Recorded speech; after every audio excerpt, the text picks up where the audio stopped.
اور باغیوں کی اعلیٰ کمانڈ کا رکن بھی تھا۔ دوسرے کمرے میں ابن عامر گفتگو کا ایک ایک لفظ ذہن نشین کرتا رہا۔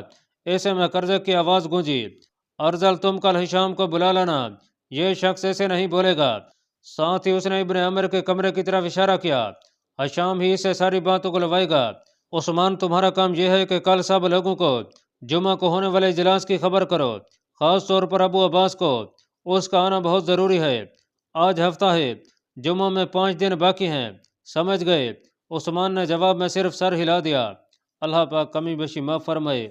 اللہ آپ کا حامی و ناصر ہو، آمین۔